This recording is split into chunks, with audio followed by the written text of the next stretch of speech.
Isabel, founder and firebrand of the Operation Spark. Hi, I'm Kristen Tetzi, author of The Age of the Child, and I'm between two boxes. Hi, I'm Lenora. I'm the creator of The Bitchy Bookkeeper, and we are the three founding non-mothers of Childfree Girls. So, welcome to our 1-year anniversary special. This is part 1. I cannot believe it's been a year, but it has been. So, Crazy. Absolutely. So what we have prepared for you in this episode is some of our favorite clips from the 24 episodes we have done this year. 24, right? 24. If you're listening on podcast, we have about 9, but originally 24 episodes. So, hope you enjoy the show. Meet the Childfree Girls. Hey! Oh, We have different perspectives. I mean, the three of us are decidedly child-free by choice, and we are passionate about our living this way. And we live in 3 different countries, and we have different backgrounds, different upbringings, and it's not like we're all just going to sit and agree. We agree on the foundation. We all agree on. well, yeah, I mean, that's going to be the core, I would say, of what we're trying to achieve here, is to actually show different perspectives of the same subject. Very strong opinions, like Kristen said, because they are, but it's going to give us a chance as well to get our message out there. And some people are going to agree with one of us or all of us or none of us, and that's fine. If you have 3 people, intertwining and braiding their thoughts together, it's strange, really, how one person's single line of thought, when met with another one, can just create this really cool explosion of new ideas that come from this conversation that you might not have thought about before. Yeah. And it's all in one place, like an article, but with more stuff going on. Should old people have babies? And Alec Baldwin, who's 60, I think, is considering having another child with his wife at 60. So while I think these old men married to young women think, oh, I love her, and if she's going to marry me at this age, I'm sure she's going to want children, so I should give her children. But kids aren't bracelets. They're not cars. These are potential beings that you're presenting to a world where you might die very early, and they're going to have to deal with your death. And that is also a bad problem because, children are especially, this is according to the NCBI, children are especially vulnerable to psychological problems after the death of a parent. Often major childhood loss seems to result in psychopathology. Various mental disorders, especially depression, frequently reveal childhood bereavement, suggesting that this experience can render a person emotionally vulnerable for life. First thing that came to mind, and I think Lenora and I were talking about this, is how rock and roll it is to have kids when you're really old. You see all these rock stars in their 60s and their 70s, and they have like 100 kids each, and they're still reproducing. But then you see the moms. Kids have young mothers. So the guys are like, yeah, we'll just, have more kids and have the money to give their mom to raise them. So basically, these kids are actually growing up with a single parent, essentially. I find it actually a little bit gross when you see men that are like super old having babies with young women. It's gross. Stop it. Humanity, just don't. Please. Parenting by circumstance, or Childfree Parenting. For those of us that are very secure and are very devoted to being child-free, meaning not raising kids of any kind, now or in the future, hearing someone else using the term child-free when it means maybe only for a weekend, that so the grandparents have taken the kids, or oh well, my husband has kids from another marriage, and they were with us for a time, and now my husband hates the kids, and we're all child free now. Like, to me, that really dilutes the experience, and it really takes away from those of us who are actually child-free, meaning we don't have kids now, we did not have kids 10 years ago, and we do not want kids 10 years from now. I get frustrated too. There were some people, I don't know who they were, it was a couple years ago, they were pretty known for being child-free bloggers, and then they had kids. And I was like, ugh. But mostly my ugh was how boring. I'm really sorry for that, but whenever I learn someone's having kids, I just feel so spiritually bored. That's terrible. Me too. No, I agree 100%. Yeah. Interview with Laura Carroll.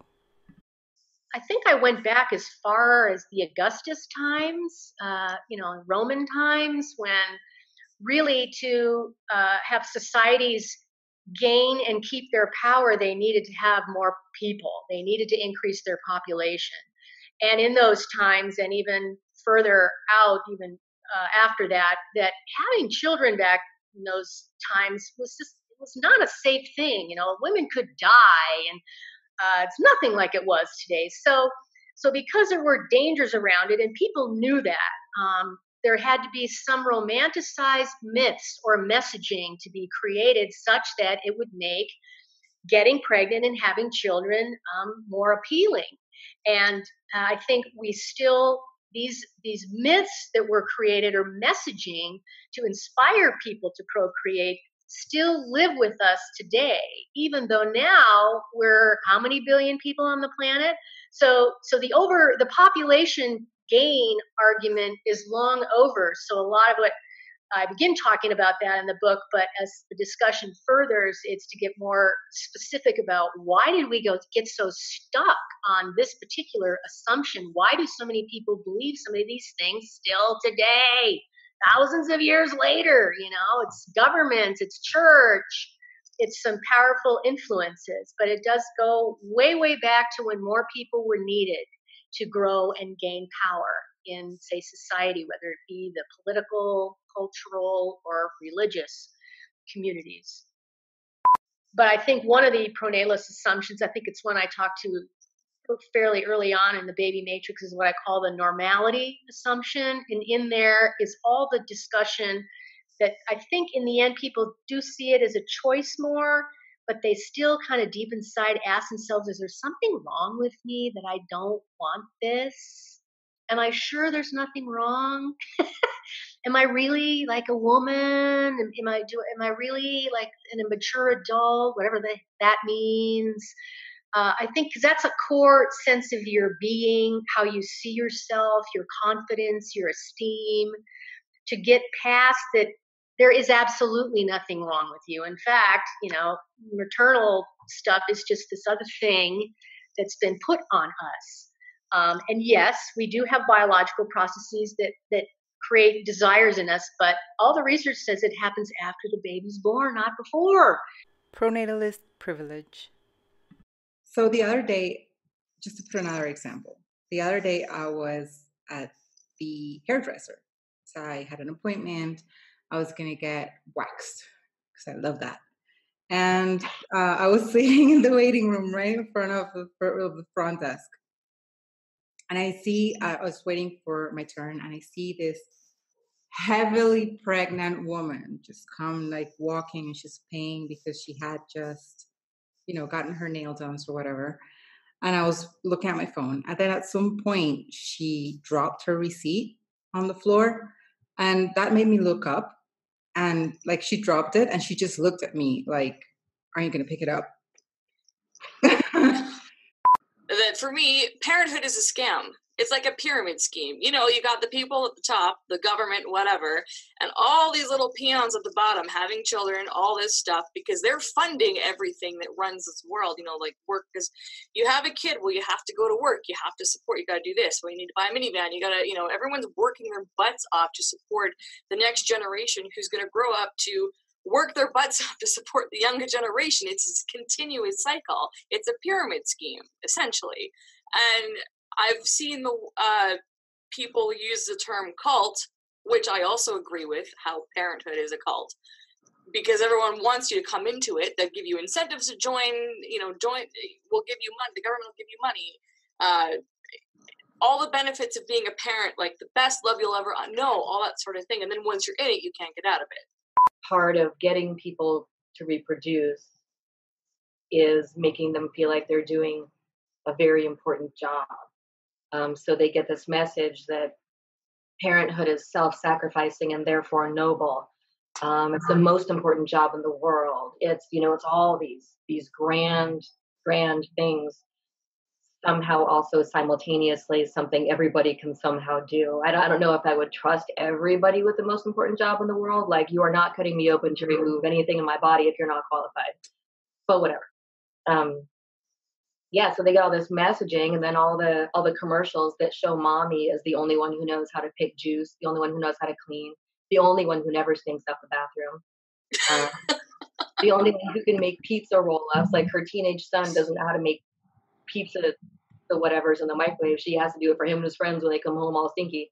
I mean, moms know everything. They are trusted to do everything. They're like, Jesus Christ, they're Mother Mary. And so you have this image of, oh, I can be one of those people, I guess. And I guess that messaging works. I don't know. Love and romance as child-free women. 5 minutes after I realized I didn't want to play my violin anymore, I met the first guy that ever made me horny. So I got into a relationship with him. And I guess I can say this, got into a relationship with his wife. Separately. It's a very complicated story. And that was my first full-on sexual affair that lasted 2 years. You really are ambitious. I don't know what to say to that. How do you know when to tell someone that you're newly dating that you don't want kids? And then how do you bring it up without seeming like some weird stalker freak who wants to marry them next week? Because it's seems like such a heavy thing. So how do you sneak it in there? Well, I just keep it casual. And I usually do it on the first date. Like, I don't wait. Well, if you're talking to this person, like you met them online or through an app or whatever, you can do it before. But if it's someone setting you up, I don't know, it happens, blind date or whatever. From the get-go, I mean, for me, that's really important because I think it's very important to be honest from the beginning about everything. And this is such a big part of my life. It's such a big thing. Child-free selfish? And I think what really bothers me more than other people thinking it's selfish is people who don't want kids saying, yes, I'm selfish because I sue me, I'm selfish for not wanting kids. And it's like they're just kind of ruining the whole thing by saying that, because and most of all, they're ruining the word selfish. They're assigning it a meaning that it is not accurate. It's like people who say figuratively, or people who say literally when they mean figuratively. It's a complete screw up of the whole word. I think what people think selfish means is living my life for myself. And that is not what selfish means. And I'm just going to read the definition for everyone out there, especially for any child-free person who says, I'm too selfish to have kids. I'm selfish. Maybe you are too selfish to have kids. Some people might be. That could be true. But that doesn't mean that selfish people aren't currently having kids and still continuing to be selfish. But for the record, selfish is an adjective. It is of a person, action, or motive lacking consideration for others, concerned chiefly with one's own personal profit or pleasure, but also without consideration for others. So what somebody who really wants to be a grandma might argue is, well, I want grandchildren and you're selfishly not having them and you're not giving me my grandchildren. But that's like a whole fallacy, because it's the grandma being selfish for wanting someone to have kids in order for her to see those grandkids like once a month, maybe. So I think, well, that alone, that's not selfish, because I'm sparing this life something that it probably didn't ask for. There's people that think that certain, beings are called into existence and you choose your parents and all that sort of thing. And I don't necessarily buy into that, but I know some people do. So that's just my view on it. But I actually think of the kid. And so I think it's a good thing that I'm not procreating. Antinatalism and Ephilism with Amanda Sukenik. The real criminal here is not really human beings. It is nature. There is more suffering in nature than there is in the human world. Human beings are awful. Don't get me wrong. Human beings are responsible for terrible things in this world. But it is nature that's the real culprit. It is nature that predation, everything that happens in nature is where the suffering really is where the vast majority of suffering lives on this planet.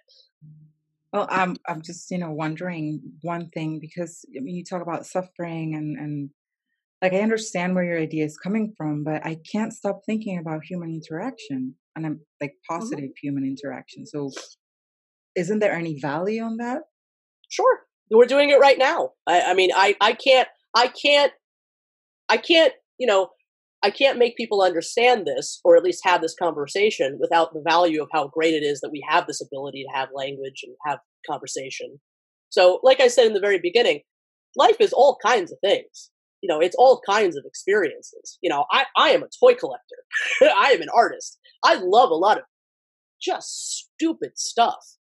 And I see great personal value in that. I love a lot of things about life. But again, it's what is the price of all of that? And I don't think that it's worth the price. And I definitely don't, as a living thing, I'm kind of forced to pay that price. I'm sort of forced to be a pawn in the bad program. But signing somebody else up to play that game, I don't think it can be justified. I would say that you got to start a little bit small. You got to kind of like look at your ability to live in the world as an antenatal person. Punch yourself in the stomach little bits by bits to sort of, toughen your stomach muscles, so to speak, metaphorically.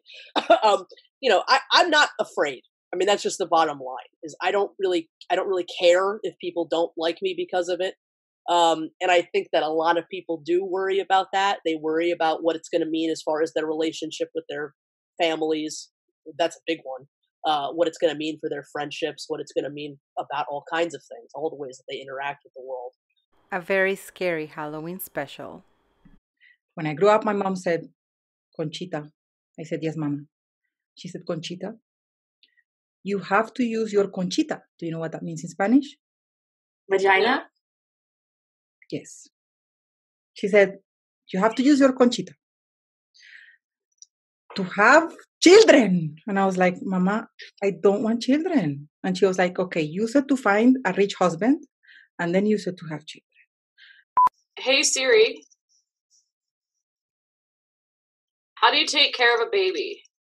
Oh my God. No womb for you. I would be interested to know what kids are being taught in either middle school or high school now about sex ed and birth control. I do know that people will get all in an uproar about like offering condoms in the nurse's office or something, or talking too much about sex, because they really do think it's the same as saying, here, go have sex, because there's some kind of disconnect. And this is where I think child-free people are actually a really good resource for parents, because it seems like there's, for some parents or certain kinds of parents, there's like this wall that comes over them. They completely forget how not to be a parent. They completely forget what it was like before they became parents, and they don't remember that you don't need teachers giving you condoms to attract you to sex, unless you're Lenora, who is 26. But like, a lot of teenagers already know that sex is a thing. They're already drawn to it. They don't, it's showing them what a condom is and showing them how to use it and teaching them about responsible sex and safe sex, how not to get diseases, how not to make a baby when you can't take care of it, how not to make a baby that your parents are going to have to take care of if they're against abortion. I don't know. It's like there's this weird thing in them that teaching kids how to protect themselves sexually is the exact same thing as saying, go, be free, have sex. And I think that leads to so many problems. and some of us actually have also talked to doctors, seeking voluntary sterilization surgery because that's the easiest thing to just make sure that you're never going to reproduce. And in my case, it was very easy. But I know that many women, especially in the States, have a really hard time finding a doctor that will, say, okay, I'll perform a surgery on you and not impose their own selfish thoughts and values upon these women. Like, oh, you're going to change your mind, or what if your future husband wants to have kids? Like, oh, fun, So it's neither or. I mean, you can't have the surgery that you want because you don't want to have children, but you can't abort either. So you got pregnant. Oh, that's too bad. The relationship coach who caused a social media storm. We just wanted to ask you, like, when you decided to have children, was there a particular reason, or was it out of desire? Society. So and as a woman with 2 children that I love from the bottom of my heart, because I'm a very responsible person, I would either have had none or one.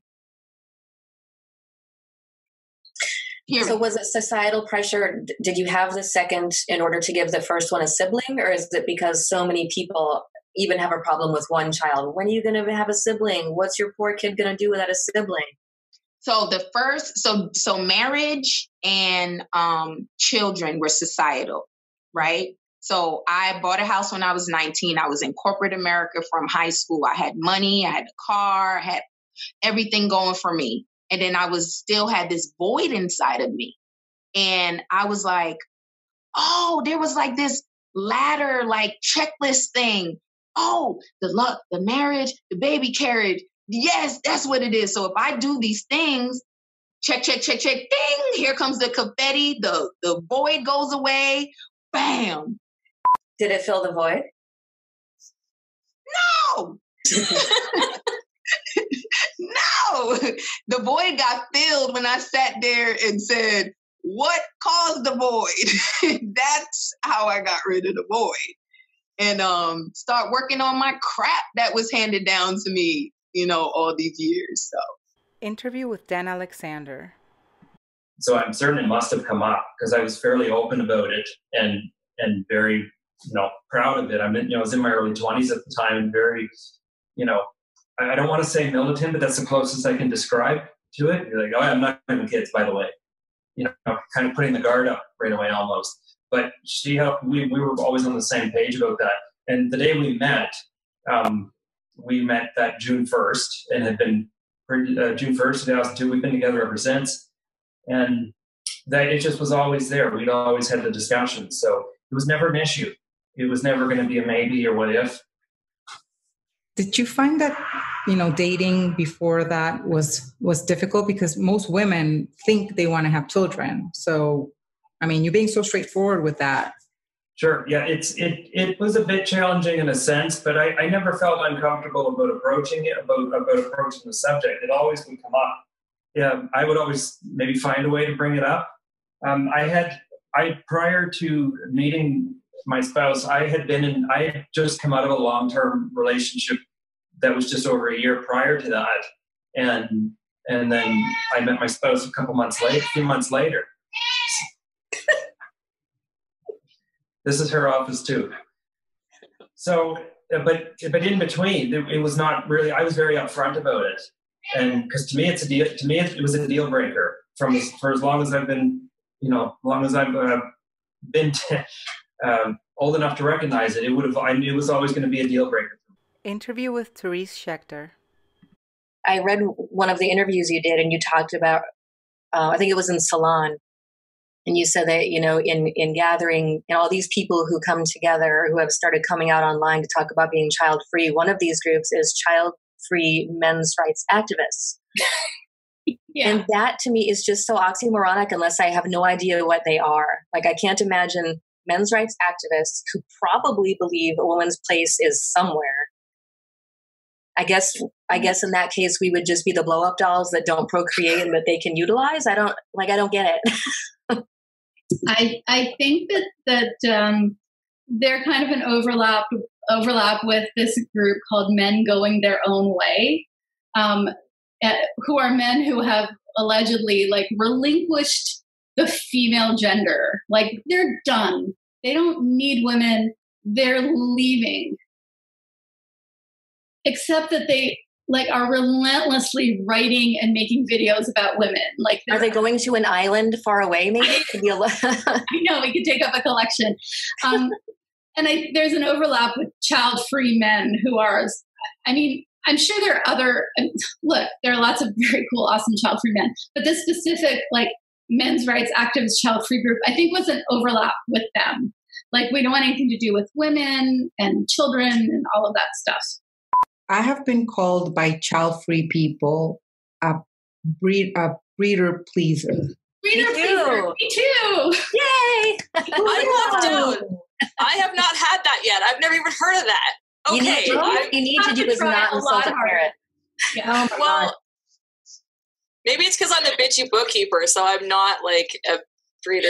I've never heard of that before. Really? That's okay. I don't need it. If you're at all fair to parents, or if you don't call children crotch fruit or crotch goblins or whatever, then you're a breeder pleaser because you're trying to not offend parents, and that's bad. Yeah. I have not come across that at all. Interview with Jackie Shannon Hollis. When your phase of feeling that strong, intense urge to have a child, so you didn't have that at first, and then you had it, and then at what point was there an aha moment where it went away? Was it a tapering off that involved you having to make it go away because you were battling between the idea of a child and staying with your husband? Or I think that it was like almost any emotion or thing that we struggle with. It wasn't. It was something that came and went, and there were times where I was sort of through the years of longing where I was also wildly child-free. I mean, it wasn't just one thing. I loved it. I was fully aware of what came into my life in the absence of children, the opportunities I had, the travel I had, the financial stability I had, the good nights of sleep, I can go on and on. There were so many things. And the opportunity to explore my relationship. So all of that was there. And so it wasn't like I spent 10 years intensely wanting. I would say that over the period of time, the wanting declined. And about the time I turned 40, and through some events that were even in the book, it really did go out the door, just really understanding, I'm done with that. And then there was a space left, not so much a space of, I have to give that up, and now how do I fill it? But I think a space that had always been there, and a hollow that I had been using this distraction of child wanting to fill. And that when that was gone was when really a more truly deeper exploration of my own creativity and desires came forward. Interview with the Goodlet couple. We are very conscious of how much freedom we do have, and we set ourselves goals, and we're very goal orientated in that way, even if it's from small to big goals. And every year we kind of say, okay, well, we want to do this year, and we know that it's the only people stopping us from doing that is us. We both work sort of quite high level jobs, and we're kind of planning to step away from that in sort of 5 or 6 years. So we're in a very focused place right now, and I couldn't imagine having to give up any of that for children. Childfree Girls discuss To Kid or Not to Kid, the movie. People have children for a support system, whether it's their children or the community that comes into their life because they are parents. And I think that not having that scares more people into having children, or it scares people at the thought of not having that because they don't know how else they would develop a community or a support system without breeding their own children. So, my view is like, you can create whatever community you want. It doesn't have to all come out of you. So, but a lot of people don't think that way. So I think, it's fear and regret. I was going to say coming out of my vagina, but I decided not to. You should have. Yeah. Well, okay. So I always say that you can create wonderful things that don't come out of your vagina. Who will take care of you when you're old? So what is your guys' plan? How are you two going to take care of me when I get old? We're going to buy one of those. We'll buy one of those old lady villas, like there are these women who are buying like a little teeny neighborhood or a bunch of houses close together, and we'll just have like little row houses or something so we can do proof of life checks every morning. Conversation with a Christian anti-abortionist. So I'm Colombian. I'm not sure if you knew, but in my country, abortion is legal only in 3 instances.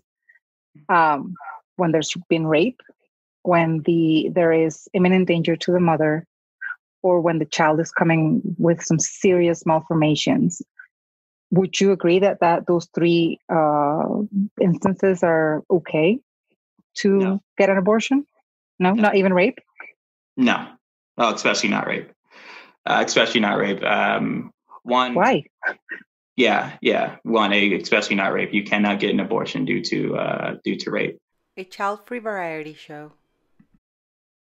And we should be the ones to do it because we don't have kids. And as they say, if you don't have kids, you should probably do something else exceptional with your life to make up for the fact that you didn't have kids, or because you have so much free time that you should be using it to do something really good that equates to the goodness that is having kids. Which we are by telling people you don't have to have kids. You can enjoy your life, invest your time and energy into yourself. And to whatever. Having kids is great anyway. I mean, why is that a great thing? People that have kids say that. Actually, people who have kids who are not sure that they actually want kids say that. The people who are parents, who chose to be parents and are honest about the rigors of raising children will say, yes, we love our kids, but if you don't want any, you don't have any. I actually got into a discussion with somebody very close to me recently about this because they were like, oh, but being a mom can be seen by some women as an achievement. And it's just like, oh God, no, it's a biological thing. Like, unless you had to go through like 10 rounds of IVF or whatever, and it's something that has actually been very difficult and costly. And I'm talking out of my ass. I cannot relate to this because I have never been through it. I don't know anybody who has been through it. I don't understand how difficult or, heavy that is on anyone. But if you just had sex and got pregnant, that is just basic biology, to me.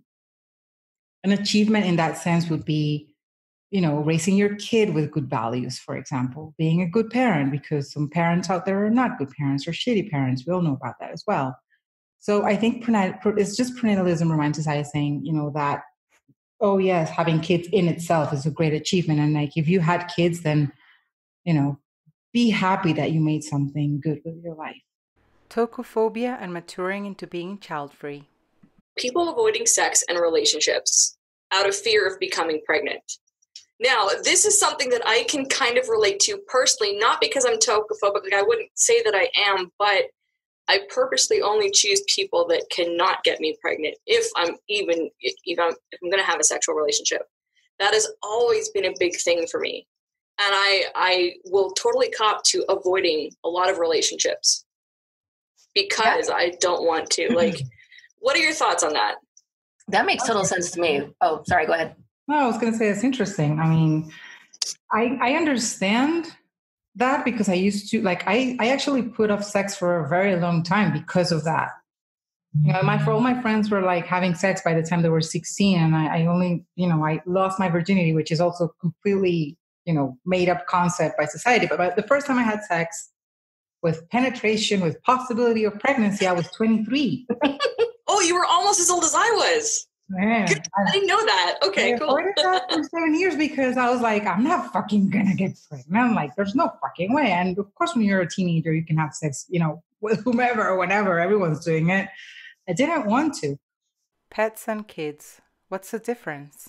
Pets and being child-free, and do you guys consider yourselves fur moms? And I never said that. No, I never said that either. I need to clarify that as well. I didn't put this in notes. I wrote that note just before we started. That says Doc Mom, I really have to clarify on that point. But yes. Okay, let's talk about this because we have had debates on our Instagram with a few people leaving comments like, well, why are you child-free if you have pets? And during the time that I was expecting Euro to come home, I got my heart broken. And when he got home, it was like, he just fucking fixed everything. You know? Aww. He's the ultimate heartbreaker fixer ever. So, and we've been together for 7 years almost. Yeah. Wow.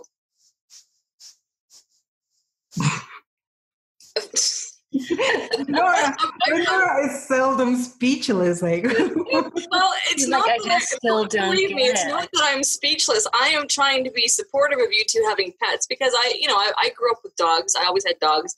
I used to pet sit a lot, so I enjoyed looking after other people's pets. But for me, it always came down to like my needs come first, and some dogs need to be fed first thing in the morning. Your Children Are Boring, and Other Musings with Tom James. Much as that, so those lists were obviously put in there mainly to make people laugh. And the reason I put the Queen in there, because I quite like putting the Queen next to Mussolini. Thought it was quite funny. But it is sort of to make a point, which is arguably anyone can have a kid, right? Anyone can. It's a biological reality. It's something you can just do for most people, but that doesn't mean that it doesn't then necessitate a certain type of behaviour.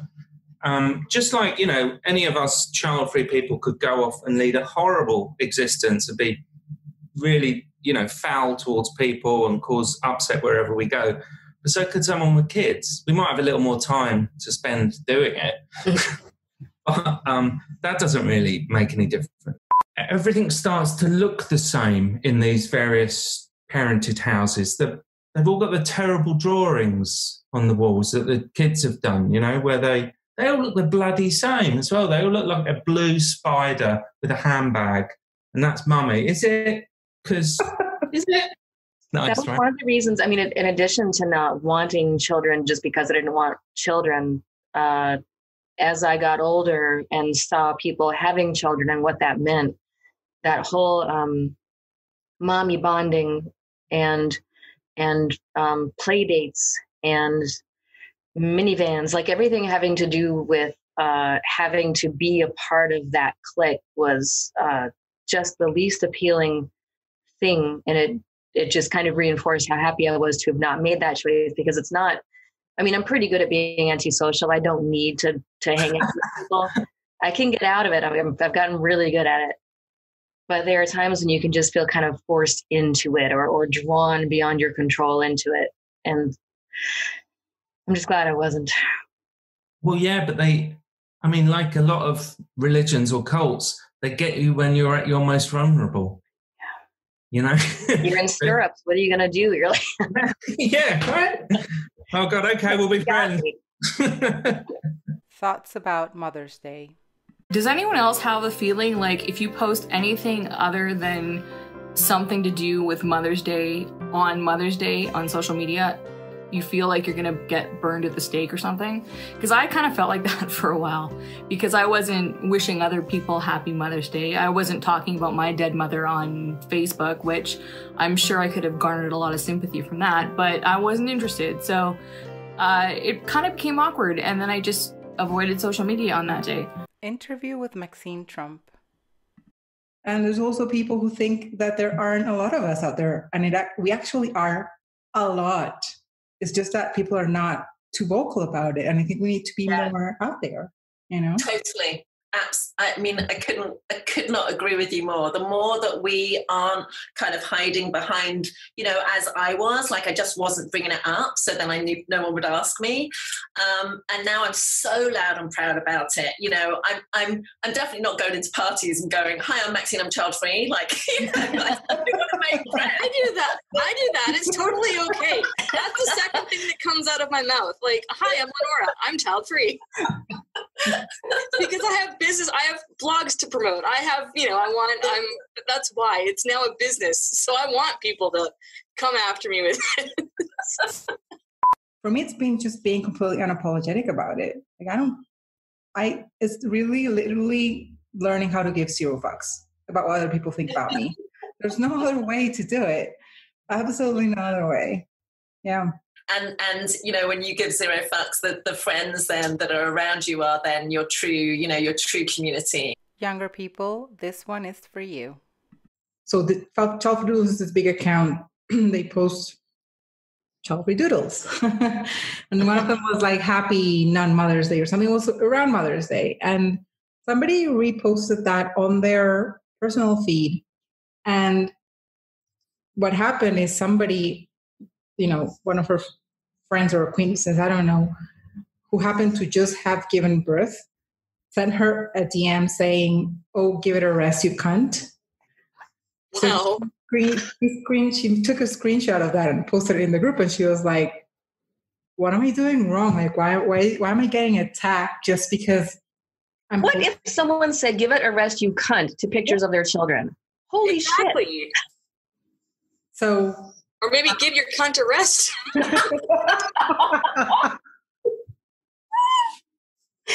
Or that.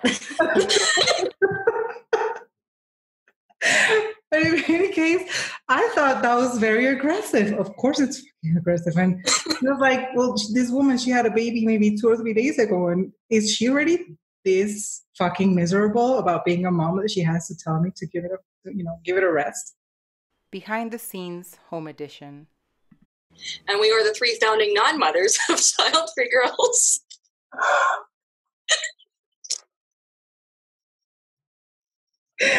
Why are you laughing? I don't know. All right, so I am overtired. Well, this actually, okay, you know what? This is how we're going to start the episode. It's really fitting. It's been a very emotional week. I'll explain. So yes, we are the 3 founding non-mothers of I don't understand. If anyone's watching this, please tell me what's going on. I have to not look at Kristen when I do this. Okay, so we're laughing. This is our weird... Okay. I had a question because Isabel and I usually have discussions later in the evening when you've gone to bed already. I'm sleeping. Like I'm the last time zone. So you're in bed by my time. It's what, I think 7:30 my time. I'm like, okay, Kristen's out. So Isabel and I stay up late. We're only an hour apart. So we chat. And then I like, what happens when you wake up in the morning and you check and you've seen all the stuff we've discussed? And it was just a couple days ago when I woke up, one of you said something like, "I wish we could wake Kay up to show her this or ask her this or something." But I woke up in the morning and I looked at chat and I scrolled and scrolled to see when it started. And I was like, holy shit. Interview with Dr. Kimia Dennis.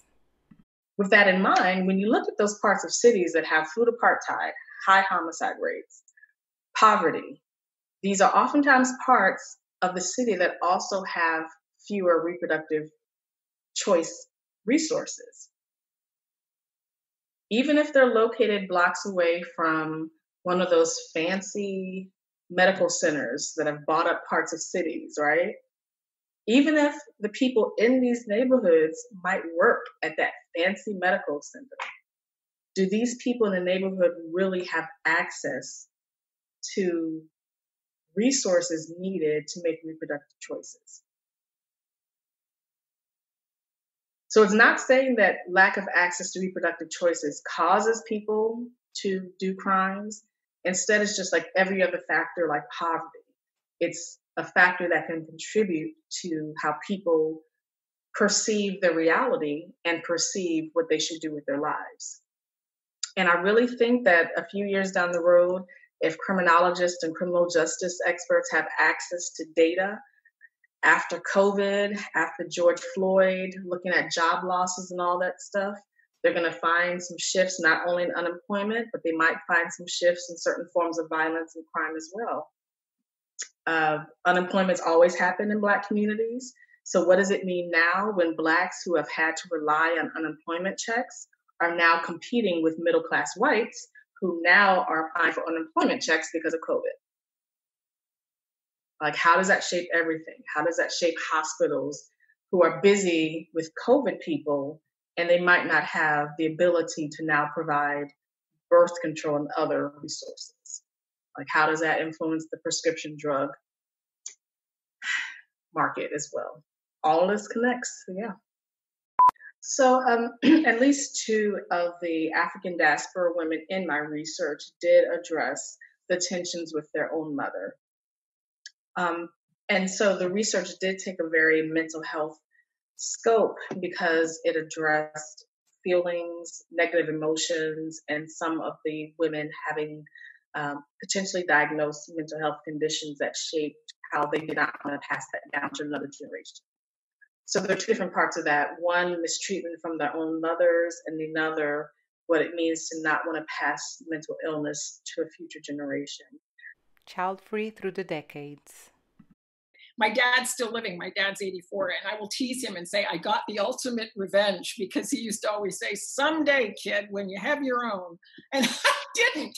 So I'm like, ha ha. And as far as the getting old and sick and nobody there, I know plenty of people my age or my parents' age who have kids who aren't there for them. I mean, that's no guarantee in anything. And you'll find as you go through the different decades, you acquire friendships that are so intense and so special, and you're so bonded that if anything's ever happened to me, somebody's been there, and it's somebody who genuinely cares, and they're not there out of obligation.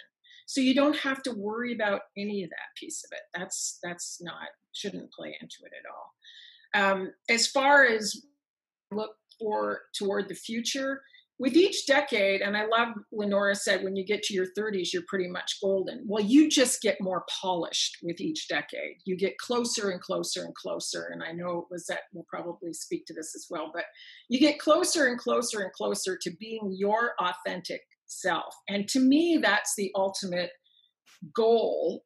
There is nothing that all of us want. So why would this child thing then be something everybody ought to want? We hope you enjoyed watching or listening to our favorite parts of all our previous episodes. Part 2 of Childfree Girls Anniversary Special airs on Sunday, August 2nd. Don't miss it. See ya. Bye. Bye. No, you say bye. No, you say bye. Oh my God, I'm leaving. You leave first. I'm going. Bye. Bye.